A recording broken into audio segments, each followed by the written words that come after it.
Hello everyone, hope you are doing well. So here we have one of the para-summary based questions, and the direction for the question is that there is a passage given below is followed by four alternative summaries. One, two, three, four. Four summaries are given, and we need to choose the option that best captures the essence of the passage.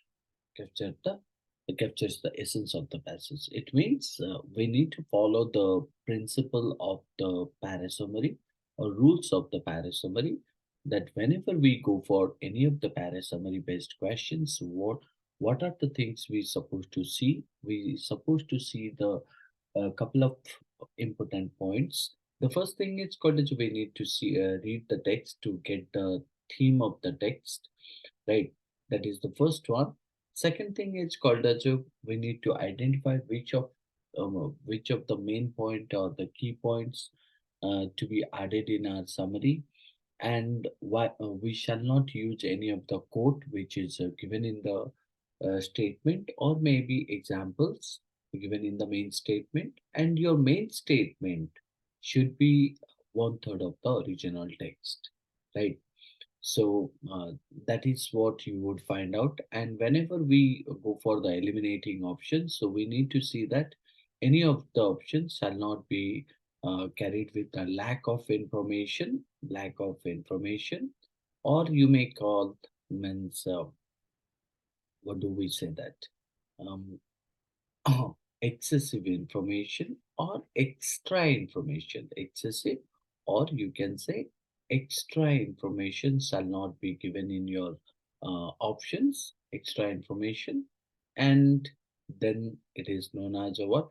Your options are not inculcated with quotes and examples, isn't it?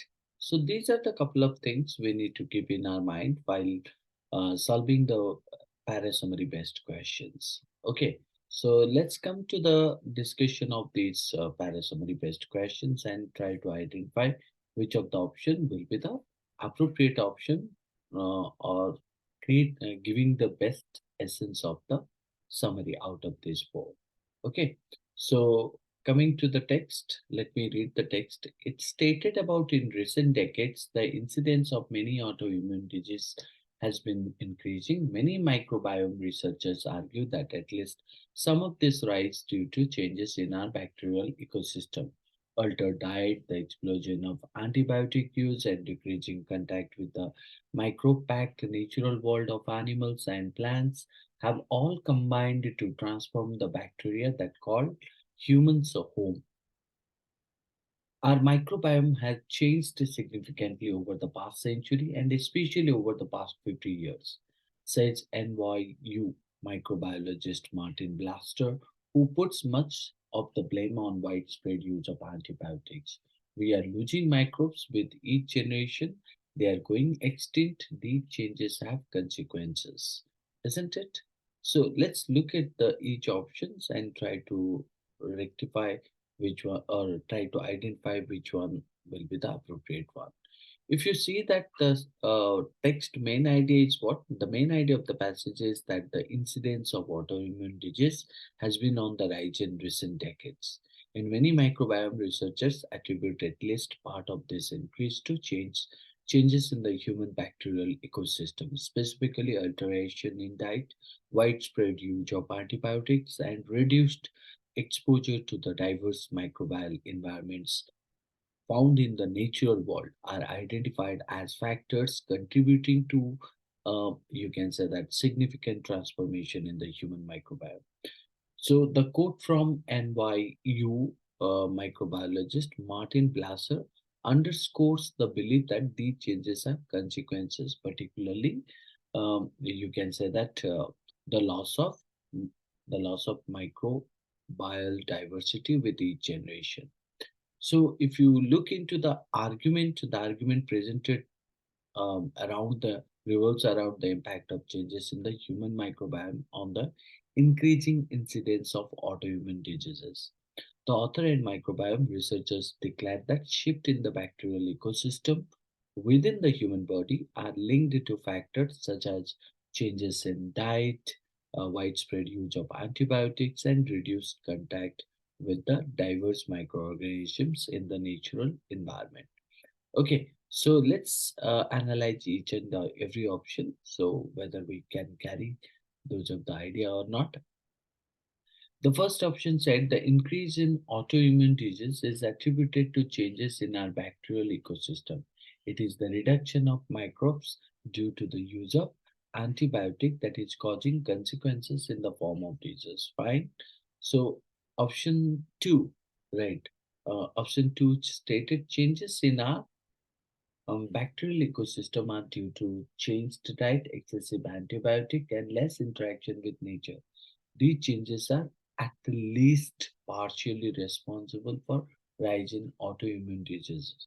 So, option three, the widespread use of antibiotic is resulting in the extinction of microbes, with each generation leading to disastrous consequences in the form of autoimmune disorders. Many researchers argue that these disorders are a direct consequences of the decreasing bacteria. Four, changing lifestyle, explosion in antibiotic use, and decrease in the natural world of animals and plants are leading to change in bacteria. These transformed bacteria are causing many unwanted consequences such as autoimmune disease. Now, if I look into the option one, uh, if I look into that option one, right, three and four, right, do not account for the sum and argue that at least the sum of this right. The passage states that sum of this right. Okay. So the increase in so and so attributed change in our bacterial, it is the reduction of due to the use of antibiotic that is causing consequences in the form of disease. Then if you look into this way, right? So some of the factors responsible for rise in autoimmune disease are the changes in our bacterial ecosystem. So even if you look into that option 4, also incorrectly mentioned, what is that? Incorrectly mentioned the decrease in the natural world of animals. Decrease the natural world of animals and plants, right? Rather than decreasing contact with the micro-packed natural world. So that is what is missing, isn't it? So it means option 4 is creating a kind of a idea distort idea or called as a means incorrect information, isn't it? Incorrect information. um, so the reference to changing lifestyle in option 4 goes beyond the idea of changing diet as given in the passage. So if I look into this option 1, 3 and 4, so I find out these three options are lacking some information or putting some distorting ideas, whereas option 2 presents the suitable, succinct, concise summary of the text. Isn't it? I hope you understood it. That's all. Thank you.